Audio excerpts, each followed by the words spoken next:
Hello, everyone, and welcome back to Talk Wordy, my hub for all of the words that I read, write, or otherwise want to yap about. Today, I have a very, very special author guest on the pod. She's the author of the YA romance I Wish You Would, and her sophomore novel, I'm Gonna Get You Back, releases May 19th. Please welcome Eva De Lauriers. Thank you for having me. I'm so happy to be here. My little, I know, I clapped with you. I was right there. I have been so excited about this one. Fun fact, at the time that we're recording this, we're at LoveLitCon, and originally, homegirl, you were not on my schedule. You were not, I don't want to say that you weren't on my radar, but originally I had a sponsor helping me kind of schedule interviews, and I just didn't have you on my list. And I was like, I'm going to go be super obnoxious at her table to make up for it. But then there was an author mixer the first night, and our friend Kayla kind of introduced us, and I don't know, I've just been super vibing with you ever since. So I was like, yes, what are the chances I can squeeze you in at this time? So I just knew it would work out. When I didn't get on your original roster, I was like, I don't know, I just have a feeling this is going to work. Yes. And you're so lovely that it did. You're so sweet. Okay, so what I like to do with my guests to kind of warm up, normally when we have like longer amounts of time to talk about it on the episode, I love to do a full rundown of what we're reading, watching, listening to. So to kind of condense that, do you have any current hyperfixations that we absolutely need to talk about in the pop culture world? Oh gosh, I hate to be basic, but Heated Rivalry is that girl. I mean, I'm sorry. It's just what is happening in the culture. It's happening in my heart. It's happening. So that's the one that is top of mind. And I literally can't think of anything else. Yeah. I was telling someone else, like, it's not even just that, like, the source material is really good. It's the fact that in the fandom, there has yet to be a bad TikTok edit. That is very true. That is very true. And I have not known one person who hasn't kind of said, this has never happened to me before. Like, I've never been taken over by, like, material like this before in a way, because it's captured new people who have never been like obsessive in fandom, and that's been really, really fun to see. It's also really fun to see as far as like, it's obviously like LGBTQ media, and I feel like there hasn't been a lot of that in like such a mainstream way. And it is pulling in so many like audience demographics that I don't think it was expecting to. Totally. And honestly, I feel like a lot of that does contribute to the fact that it is a Canadian production. It's not American media. 1,000%. I could go on and on about this, honestly. Like, this is the reason Degrassi had us in a chokehold in middle school, because Canadian media, I am telling you, there is something different about the way that they approach art and artistic expression. It's free, it's loose, it's open. It's just like less puritanical than American culture. And I love that about it. So I feel like with Heated Rivalry, especially the show, it's such a testament to a creative and many creatives being so excellent at what they do and having the freedom within which to do it.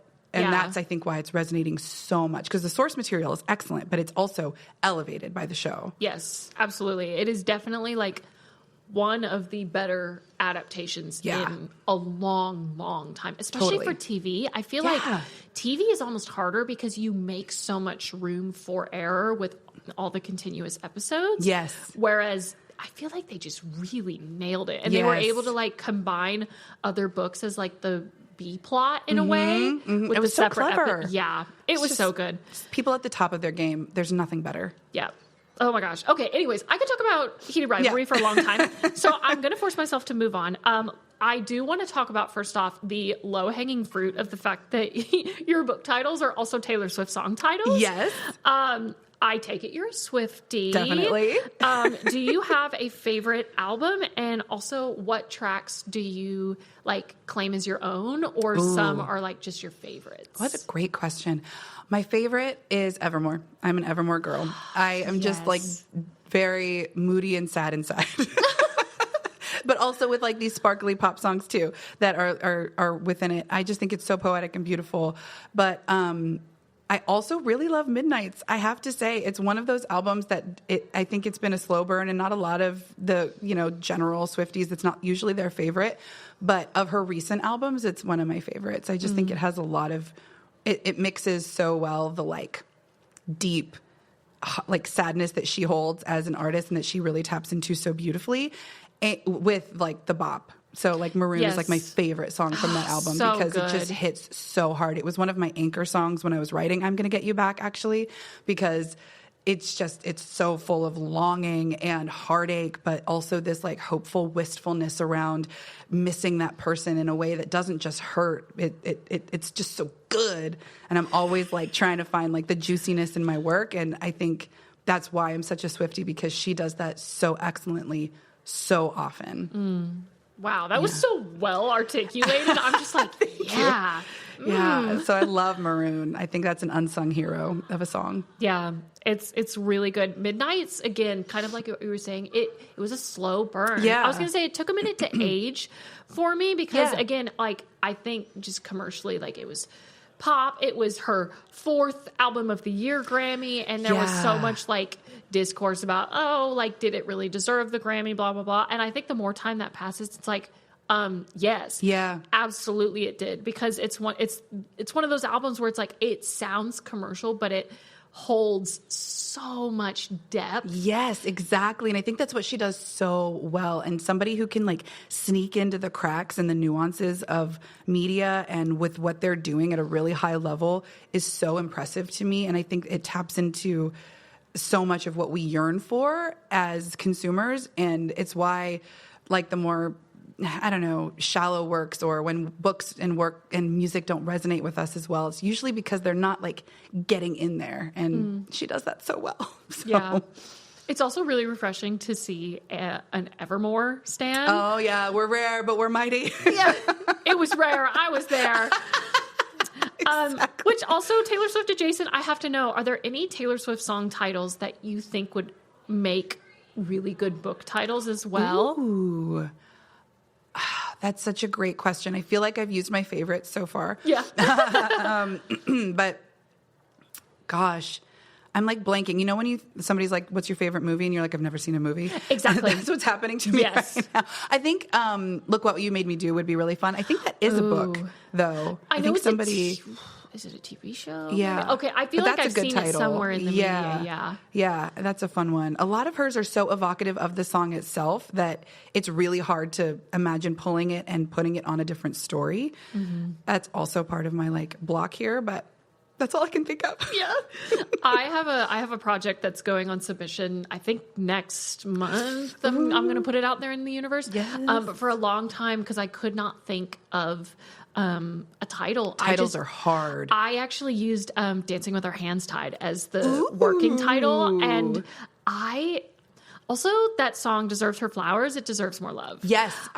I completely agree with you there. It's so good. And honestly, like it used to be a skip for me on Reputation. And then one of my college friends, she would constantly play it while like getting ready for a night out, while straightening her hair and just blasting through the apartment. And I'm just like, you were right about that song all along, and I didn't give you credit for it. I love that. Yeah, Reputation is also just high up there for me as well. That one, did you ever see the Reputation Stadium tour before they took it off of Netflix? Yes, I did.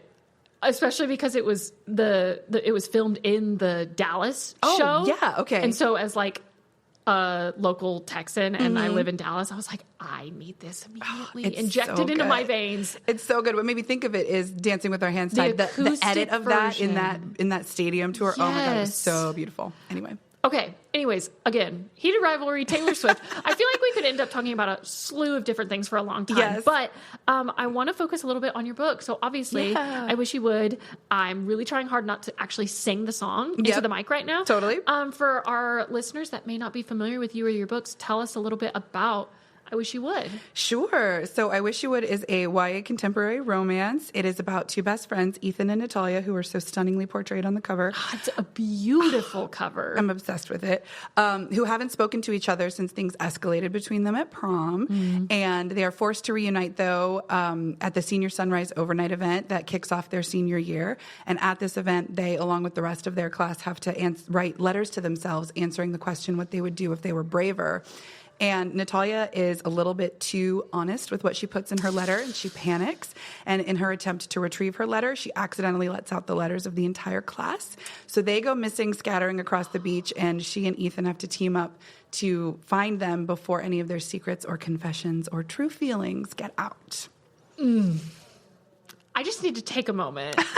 I remember I found your book, I think maybe like 2 weeks after it released. It was in a Books A Million. Of course, like I walked by the cover and I was like, oh my God, so pretty. Then I was like, Taylor Swift song, immediately turned over the back cover. Love this. I genuinely, it's been so long since I've read a book about high schoolers. I don't know why. I think it's just like my recent fixation on new adult. But this book was so darling. As a YA author, what about this age range in particular made you want to intentionally pursue a creative project in the genre?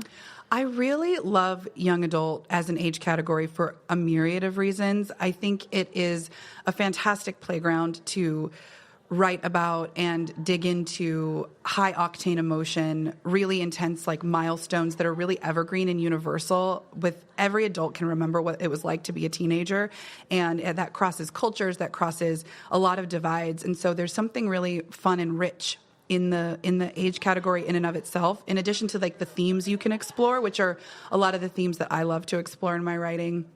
Coming of age stuff, identity, where you fit, lots of firsts and fears. And additionally, I was a child and family therapist for a few years as a social worker, and I worked with children and adolescents who were really struggling. And in working with them, I really gained so much respect for the teen experience in and of itself, and how so often as a society and a culture, we're trying to push our teens to the next level. We kind of ignore them after they hit those teen years and then wait for them to be adults. And the adolescent time period is so rich and so true and real right now. It's very present.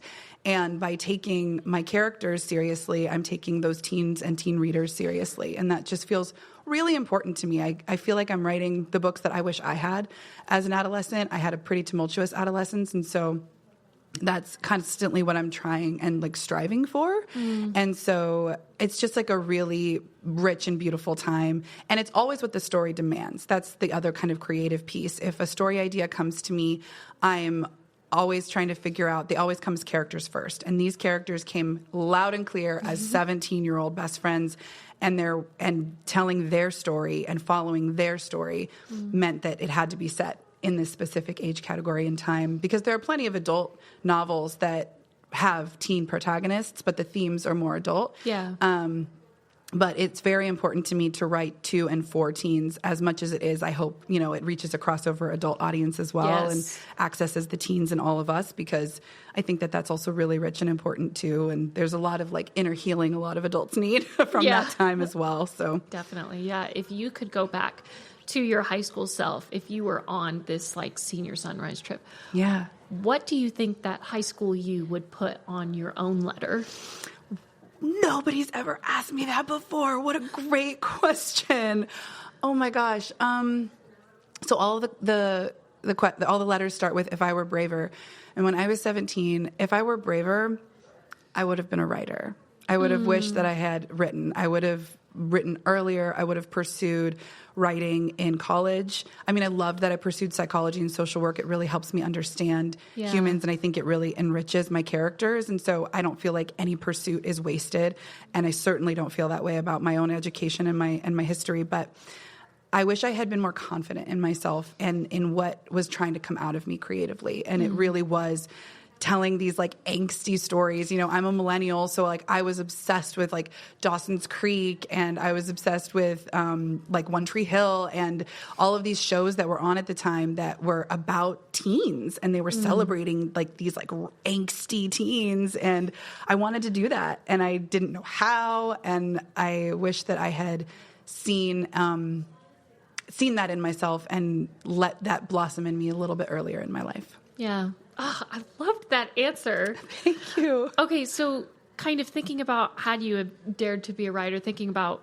the initial stages of your writing career, looking back, what advice would you give like baby author Ava? And what advice would you give to any other baby authors out there? Read, because that is your best education. I mean, and right. It's so important to do both, that to know what you're doing. You can't, or rather, it's really difficult to pursue a genre that you're not familiar with. If you don't know, you can't break the rules of something without understanding what the rules are. You learn those rules best by reading, and then you learn the craft best by writing. And it's the oldest advice in the book, but it's because it's the most effective and the most true. And I think I didn't learn that until I met my CP, my critique partner. And I'm so grateful I met her so early in my journey, because she was somebody who just pushed me to write. And it doesn't matter if it comes out ugly. It doesn't matter if you don't know story structure. If, just write what's coming out of you, and you learn those things and you learn the form as you go. So always keep reading, always keep writing. I love that. Okay, so I'm going to get you back. Talks a lot about the importance of legacy. When it comes to your writing, what do you want readers and observers to remember most about your writing at the end of the day? I want every reader, I hope that they walk away feeling seen on some level, in some way. I want it to feel, that's why I write such a wide cast of characters. It's why I write such deeply feeling people. Sometimes that can be a little alienating for a reader who isn't necessarily interested in like a deep angsty story, or kind of going into that really vulnerable place, or getting into books that kind of get under your skin. That's kind of my goal, because I want the reader to feel something.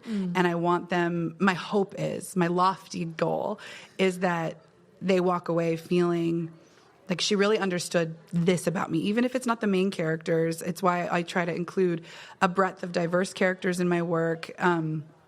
It's really important to me. I feel a responsibility as a kidlit writer to represent the world that teens live in, and that they feel like they're represented in some way, shape, or form to the best of my ability. Yeah. Okay, and then last but certainly not least, you also have a podcast. I do. Called Right Where It Hurts. Also, love a good pun. Thank you. About the mental health impacts and overall heart punch of writing and publishing at all stages. As an author on Sub, I will be streaming this triple platinum in my car on the way home. Fantastic.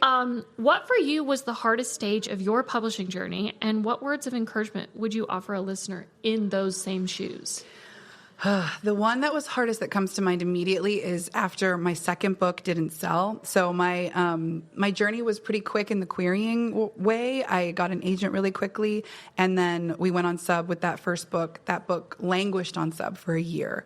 And I was also pregnant with my second son at the time. And so there was just like a lot going on in my life. And I was writing another book. And when that first book didn't sell, I felt really confident about the next one, though. So when I parted ways with that agent, and I queried again, I was lucky enough again to get to sign on with my current agent very quickly. And that was like my first real big edit. And she was such a cool, very effective agent, and I was so excited. I thought, okay, this one's it.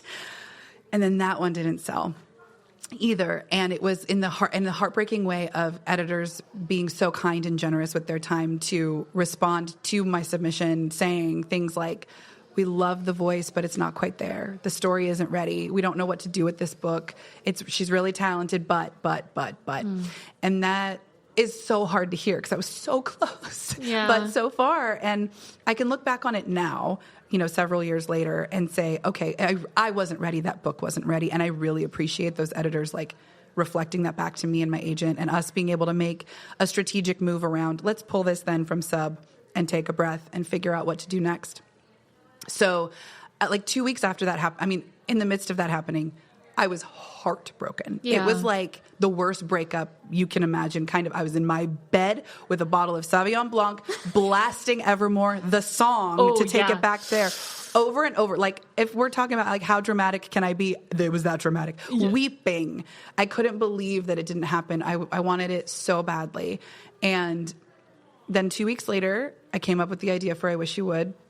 A month later, I had chapters. I sent it off to my agent, and she said, "Oh, this is something. Write as fast as you can." And I did. And, within a year, we were back on sub, and that one sold within a week. So It was crazy, like at a 4-way auction, like going from I'm not ever going to sell, this is never going to happen to me, to holy crap, you just keep writing, and you never know what's going to happen. And I thought it was going to be that second one, that I had that like Phoenix story from the first, but it was the third, and that's okay. And I think the biggest takeaway overall for that whole story and my own experience in this career is you're never running out of time. There's time. They're always going to be buying books. There's always going to be readers for you. There's space on the shelf for you. There's always time. I'm going to have to get out a Expo marker or a Sharpie and write that on my mirror and just stare at it for a couple hours. Yeah. I specifically needed to hear that. So that was wonderful. Aww. Thank you so much for that. I'm so glad. Yeah. Yeah. I'm literally so sad to bring this interview to a close. It actually breaks my heart, but, obviously we're here at Love LitCon right now, but yes, that's why my voice sounds like this to address that finally. Yeah. But since this episode will release in the future, tell our listeners in the future where they can find you, whether that's online, your website, or any other upcoming events you might have. Yeah, so you can always find me on my website, evadelauriers.com. You can find me on Instagram, Eva De Books, and TikTok. And that's probably where I'm the most active. I also have a Substack, a newsletter under the same handle. And definitely keep an eye out because I have a couple of announcements coming up in the next few weeks. And also, there will be events in May. I'll be going to Bay Area Book Fest. I don't know when this will be out, but Bay Area Book Fest at the end of May. And my second book, I'm Going to Get You Back, comes out May 19th. So I'll be doing a lot of events for that over the course of May and June. So exciting. Thank you. There you have it. Thank you so much for tuning into Talk Wordy. And again, my special thanks to Eva De Lauriers for coming on the show and making my dreams come true. You're the sweetest. This was lovely. Thank you. Thank you. Don't forget to follow the podcast on Instagram at Talk Wordy Pod, and I will see you in the next one. Bye, you guys.